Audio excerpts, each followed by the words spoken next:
Hallelujah. सभी को जय मसीह की। मैं अमरीक जॉय आज एक बार फिर प्रभु पिता का धन्यवाद करता हूँ कि प्रभु पिता ने आज एक बार फिर समय दिया कि परमेश्वर के वचन आपके साथ बांट सकूँ। अगर आप मेरे YouTube चैनल पर नए हो तो आप मेरे चैनल को सब्सक्राइब करें, जो बेल आइकॉन है उसको टच करें ताकि जब भी कोई नया वीडियो अपलोड करूँ उसकी नोटिफिकेशन, उसकी जानकारी आपको तुरंत मिलने पाए। और आज मैं जो बात करना चाहता हूँ, मैं बात ऐसे करना चाहता हूँ कि एक बार प्रभु यीशु मसीह ने अपने वचन से कुछ सिखाया और मैं बात करूँगा आपके साथ मत्ती रचित सुसमाचार उसका 7 अध्याय उसके 13 और 14 वचन से। सकेत फाटक से प्रवेश करो, क्योंकि चौड़ा है वह फाटक और सत्य है, सरल है वह मार्ग जो विनाश को पहुँचाता है, और बहुत से हैं जो उससे प्रवेश करते हैं। क्योंकि सकेत है वह फाटक और कठिन है वह मार्ग जो जीवन को पहुंचाता है, और थोड़े हैं जो उसे पाते हैं। तो देखो, बाइबल में लिखा है कि इंसान के सामने दो रास्ते हैं। एक रास्ता ऐसा है कि जो आसान है, जो चौड़ा है। हाँ, चौड़ा है और वो क्या है, आसान है, और उसके ऊपर चलने वाले बहुत सारे लोग हैं। आसान रास्ते के ऊपर चलने वाले, चौड़े रास्ते के ऊपर चलने वाले बहुत से लोग हैं, लेकिन उसका जो एंड है, जो उसकी मंजिल है, वो नाश है, मतलब वो नरक है, और बहुत से लोग उसके ऊपर चलना चाहते हैं। लेकिन एक दूसरा रास्ता है कि जो छोटा है, जो तंग है, तो उसके ऊपर सभी लोग नहीं चलने वाले। उसके ऊपर तो कोई कोई चलेगा, कोई कोई चलने वाला उसके ऊपर। क्यों? क्योंकि उसमें चलने पर परेशानी आती है लोगों को उसके ऊपर चलना मुश्किल लगता है, इसलिए लोग उसके ऊपर चलना नहीं चाहते। रास्ते दो हैं, एक चौड़ा है, आसान है, उसके ऊपर ज़्यादा चलने वाले हैं, लेकिन उसका जो अंत है वो मौत है, मतलब नरक है वो। एक रास्ता ऐसा है, तंग है, छोटा है, तो उसके ऊपर चलने वाले बहुत ही कम लोग हैं, लेकिन उसके जो अंत है वो संदीपक जीवन है, मतलब वो क्या है, वो स्वर्ग है, और बहुत थोड़े लोग हैं जो उसके ऊपर चलने वाले हैं।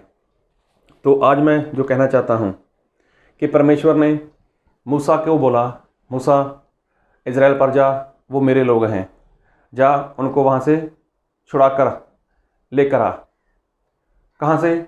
जो मिस्र देश है, उसकी गुलामी में वो लोग रह रहे हैं, और मैं उनको ऐसा देश देना चाहता हूँ जहाँ पर दूध और मधु की धाराएं बहती हैं। तो देखो, परमेश्वर मूसा को वहाँ पर लेकर गए। परमेश्वर ने मूसा का बहुत ताकत से वहाँ पर इस्तेमाल किया, और वहाँ पर सभी को छुटकारा मिला। अभी जब सभी को छुटकारा मिला तो सभी लोग जितने आज़ाद हो चुके थे, अरे बहुत खुश थे, बहुत ज़्यादा खुश थे, आनंद कर रहे थे, नाच रहे थे, परमेश्वर की आराधना किए जा रहे थे। और चलते चलते उनको 3 दिन हो गए थे, उनको पानी तक की प्यास नहीं लगी। देखो कितनी खुशी, कितना आनंद था उनके जीवन में कि 3 दिन तक पानी नहीं पिया, 3 दिन तक पानी नहीं पिया। उसमें पशु भी थे, बुजुर्ग लोग भी थे, उसमें छोटे बच्चे भी थे, लेकिन लोगों को खुशी का इतना आनंद था, आज़ादी मिली थी, इतने खुश थे कि उनको सब कुछ भूल गया था। चलो आगे चलकर उनको प्यास लगी, परमेश्वर ने उनके लिए पानी का बंदोबस्त किया, लेकिन उनका जो रास्ता था, रास्ता तो लंबा था। उनको कोई गाड़ी मोटर तो थी नहीं, कोई ट्रेन नहीं थी, कोई प्लेन नहीं था कि उसमें बैठे और गए वहाँ पर, लेकिन उनको पैदल चलना था। अभी क्या हो, चलते चलते वो लोग थोड़ा दुखी होने लगे, वो परेशान होने लगे, और मूसा को वो बुरा भला बोलने लगे। तो देखो, अगर मसीह के रास्ते के ऊपर चलना है, मसीह के रास्ते के ऊपर चलना है, तो अगर देखें तो मूसा भी तो उनके साथ ही था ना। अरे मूसा भी तो जो 80 साल का था उनके साथ था, वो भी तो चलता था, उनको भी प्यास लगती होगी, उनको भी भूख लगती होगी। लेकिन होता क्या है कि जब परमेश्वर के रास्ते पर इंसान चलता है ना, तो शुरुआत में ऐसा ही करता है। जब उसको नई नई चंगाई मिली हो, उसको आशीष मिली हो, उसके घर के हालात बदले हो, तब वो बहुत हालेलुया हालेलुया बोलता है, बड़ी आराधना करता है, बड़ी प्रार्थना करता है, बड़ा चर्च जाता है। लेकिन जब उसको चलना पड़ता है तो बाद में क्या हो जाता है, वो थक जाता है और फिर तरह तरह के वो बहाने बनाना शुरू कर देता है। तो वो लोग मूसा के ऊपर क्रोध करने लगे, मूसा के ऊपर गुस्सा करने लगे। तो देखो उनको क्या लगा, ए मूसा हमें प्यासा मरने को लेकर आया है, ए मूसा हमें भूखा मरने को लेकर आया है। तो देखो जब भी आप मान लो आपको 200 किलोमीटर कहीं जाना है, आपके पास गाड़ी है, गाड़ी में एसी भी लगा है, आपके पास बहुत सी सहूलत है, अच्छे रोड हैं, रास्ते में आप कहीं भी रुक कर कुछ भी खा सकते हो, कुछ भी खरीद सकते हो, सब कुछ है आपके पास। आपका एक सफ़र है 200 किलोमीटर का, मान लो जी। तो जब आप घर से निकले, रास्ते में आपकी गाड़ी वो पंक्चर हो गई, पंक्चर हो गई, तो क्या आप ये सोचकर निकले थे वहाँ पर? नहीं, आपने तो बिल्कुल भी सोचा नहीं था। इस बात की आपको उम्मीद तक नहीं थी कि गाड़ी पंक्चर हो जाएगी। चलो आपने गाड़ी का टायर बदला दिया, उसके आगे थोड़ा फिर गए, अगर फिर गाड़ी वही पंक्चर हो गई, फिर पंक्चर हो गई, तो फिर क्या करोगे? फिर गाड़ी को उसका पंक्चर बनवाओगे, फिर आगे जाओगे, फिर थोड़ा आगे गए, मान लो पेट्रोल ख़त्म हो गया, तो फिर क्या करोगे? फिर पेट्रोल भरवाओगे, फिर आगे जाओगे। इसी रीति से आगे चले गए, आपको वहाँ पर किसी पुलिस वाले ने पकड़ लिया, आपका चालान हो गया, तो क्या करोगे?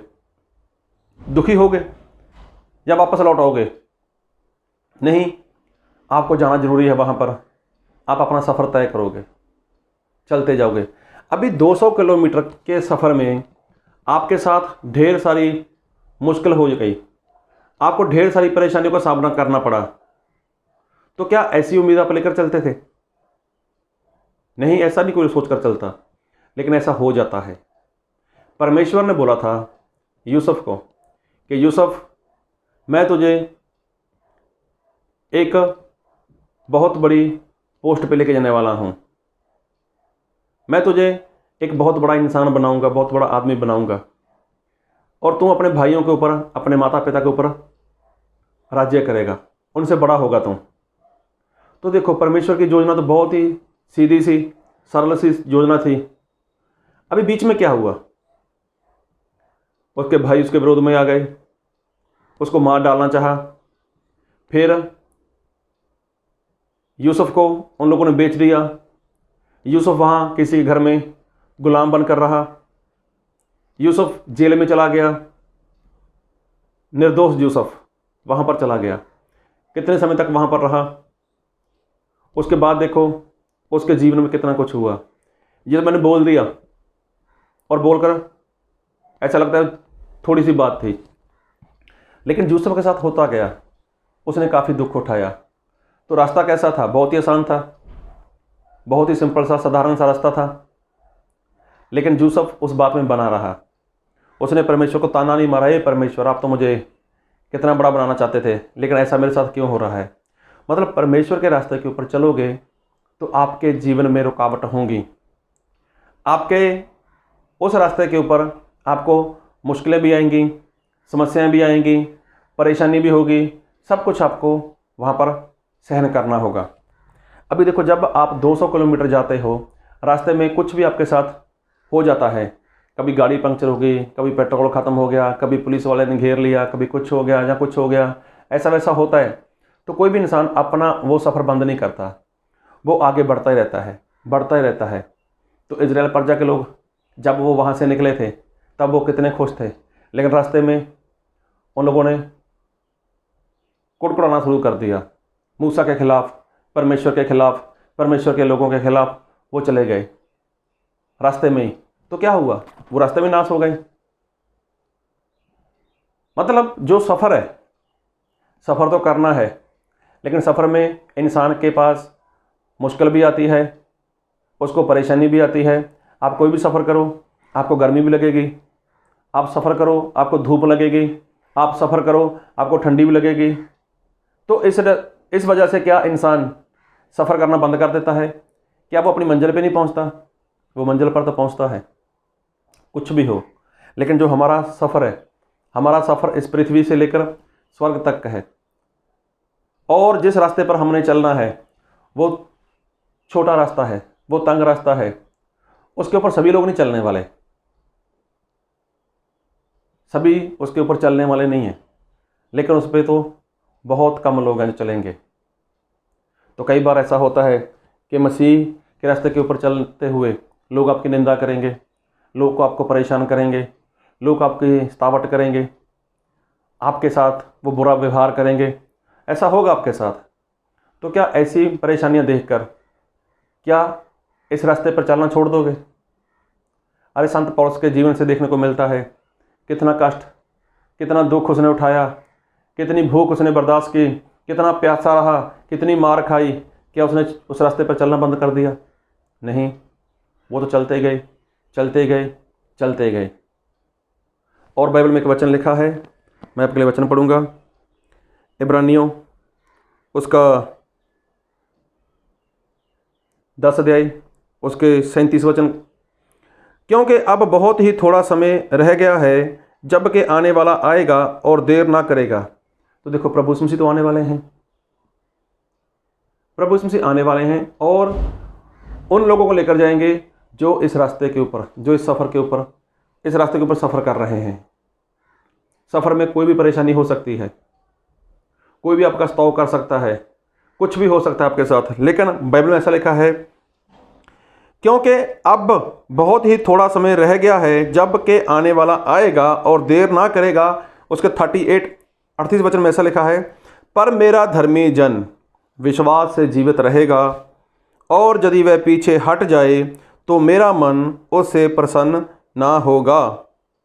पर हम हटने वाले नहीं कि नाश हो जाएं, पर विश्वास करने वाले हैं कि प्राणों को बचाएं।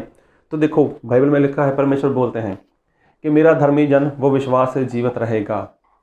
अगर वो पीछे हट जाता है, अगर वो पीछे हट जाता है तो मेरा मन उससे कभी भी खुश नहीं होगा। मैं बात कर रहा था कि आप घर से निकले, आपको 200 किलोमीटर जाना है। मान लो आप 80-90 किलोमीटर या 100 किलोमीटर चले गए, वहाँ पर आपकी गड़बड़ी, गाड़ी के साथ गड़बड़ी हो गई या कुछ भी आपके साथ हो गया, तो अभी क्या सोचोगे? अरे इतना रुकावट आ गई, इतनी परेशानी आ गई, तो क्या वापस आ जाओगे? अभी देखो, आप 100 किलोमीटर पहुँच गए हो, इधर आओगे 100 किलोमीटर है, और मंजिल की तरफ जाओगे उधर भी 100 किलोमीटर है, तो फिर आपको जाना कहाँ पर चाहिए? क्या पीछे मुड़ना चाहिए? अगर पीछे मुड़ोगे आपको वापस 100 किलोमीटर तय करना होगा। तो मतलब 100 किलोमीटर जाने का और 100 किलोमीटर आने का कितना हो गया? 200 किलोमीटर हो गया। अगर वहीं से आप आगे जाओगे, आगे 100 किलोमीटर है। तो देखो, परमेश्वर का जो वचन है वो ये कहता है कि मेरा धर्मी जन वो विश्वास से जीवित रहेगा। मेरा धर्मी जन वो विश्वास से जीवित रहेगा। यदि वो पीछे हट जाए तो मेरा मन उससे कभी भी प्रसन्न नहीं रहेगा। तो देखो, परमेश्वर खुद नहीं चाहते कि आप लोग पीछे जाओ। परमेश्वर ऐसा बोलते हैं, जो कोई इस रास्ते के ऊपर आया ना, अभी वो सफ़र करता जाए, बढ़ता जाए आगे, बढ़ता जाए आगे, क्योंकि मैं जल्दी आने वाला हूँ। तो देखो, सफ़र तो है ही, सफ़र है, सफ़र में रुकावट भी है। कई बार इंसान घर से निकलता है तो अच्छी खासी धूप निकली होती है, बरसात शुरू हो जाती है। कई बार गर्मी बहुत होती है, सर्दी बहुत होती है, तो कई बार इंसान की गाड़ी बिगड़ जाती है। न जाने कितनी सारी रुकावट, कितनी सारी मुश्किलें आती हैं। तो जब ऐसी रुकावटों की वजह से, ऐसी मुश्किलों से की वजह से इंसान अपने इरादा नहीं बदलता, उस मंजिल तक पहुंचने के लिए वो अपना सफ़र बंद नहीं करता, तो ये जो अनंत काल का जीवन का सफ़र है, ये जो स्वर्ग का सफ़र है, तो क्या इस सफ़र के ऊपर हमें नहीं चलना चाहिए? चाहे रास्ता छोटा है, चाहे रास्ता तंग है, चाहे चलने वाले बहुत कम हैं, लेकिन ये सफ़र तो आपको, मुझको, हम सभी को करना चाहिए। आप बहुत समय से विश्वास में हो सकते हो, अभी जाकर आपको कुछ मुश्किल आ रही है, अभी जाकर आपको कुछ परेशानी आ रही है, तो पीछे मत हटो, पीछे मत जाओ, क्योंकि आपने जितना सफ़र पहले तय किया है उतना ही सफ़र आपको दोबारा सफ़र तय करना होगा, लेकिन वो क्या हो जाएगी, वो गड़बड़ी हो जाएगी। इसलिए जितना सफ़र तय किया थोड़ा बहुत और है, थोड़ा सा सफ़र और है, इसको पूरा कर डालो, क्योंकि प्रभु यीशु मसीह बहुत जल्दी आने वाले हैं। तो जो सफ़र आपने शुरू किया है उसी सफ़र में बढ़ते जाओ, क्योंकि सफ़र तो इज़राइल प्रजा के लोगों ने भी शुरू किया था। परमेश्वर ने बोला था मैं इनको वो देश दूंगा जिसमें दूध और मधु की धाराएं बहती हैं, लेकिन वो लोग रास्ते में कुड़कुड़ाने लगे, वो लोग परमेश्वर के खिलाफ हो गए, परमेश्वर के सेवक के खिलाफ हो गए और रास्ते में नाश हो गए। तो क्या फ़ायदा हुआ वहाँ से निकले उनको? कोई फ़ायदा हुआ? कोई फ़ायदा नहीं। ऐसा आप लोगों के साथ ना हो सके, हमारे साथ ना हो सके, इसलिए हमें इस सफ़र को पूरा करना है, चाहे कुछ भी हो जाए, हमें वापस नहीं जाना, क्योंकि प्रभु यीशु मसीह बोलते हैं कि जो पीछे हट जाता है उससे मेरा मन कभी भी प्रसन्न नहीं होगा, कभी खुश नहीं होगा। इसलिए प्रभु को खुश करना है, प्रभु की खुशी है कि हम इस सफ़र को पूरा करें, चाहे कुछ भी हो। तो प्रभु हमारे साथ हैं। देखो, यूसुफ को परमेश्वर ने बोला तो यूसुफ उस सफ़र में चलता गया, चाहे उसके जीवन में रुकावट थी, चाहे परेशानी थी, चाहे भाई विरोध में थे, चाहे उसको जेल जाना पड़ा, चाहे उसके ऊपर मतलब कुछ दोष लगा, चाहे वो उसके ऊपर मतलब वो गुलाम बनकर रहा वहाँ पर, कुछ भी हुआ उसके साथ, लेकिन उसने अपना सफ़र वो बंद नहीं किया। और सफ़र करते करते करते एक दिन वो पूरे मिस्र देश में सभी को सिखाने वाला, सभी को बताने वाला, सभी को चलाने वाला एक ऐसा मंत्री के रूप में वहाँ पर वो प्रकट हो चुका था। तो जो तभी हुआ जब वो सफ़र को पूरा कर रहा था। तो मुश्किलें, परेशानियाँ तो आती हैं। छोटे से सफ़र में आप निकलो घर से, छोटा सा सफ़र करो, तब भी आपको कोई ना कोई रुकावट मिल जाएगी, तब भी आपको कोई ना कोई परेशानी होगी। और ऐसी परेशानी, ऐसी रुकावट जो आपने कभी सोची भी नहीं, ऐसी मुश्किलें आपके जीवन में आती हैं। तो ऐसी परेशानियों की वजह से, ऐसे मुश्किलों की वजह से आप अपना सफ़र बंद नहीं करते। तो जो एक आत्मिक जीवन है, आत्मिक जीवन में जो सफ़र आपको तय करना है उसको अच्छे से तय करो और बिना किसी वाद विवाद के, बिना किसी परेशानी के परमेश्वर के साथ चलते रहो, क्योंकि परमेश्वर हमारे साथ हैं। प्रभु आप सभी को बहुत बहुत आशीष दें। आमीन।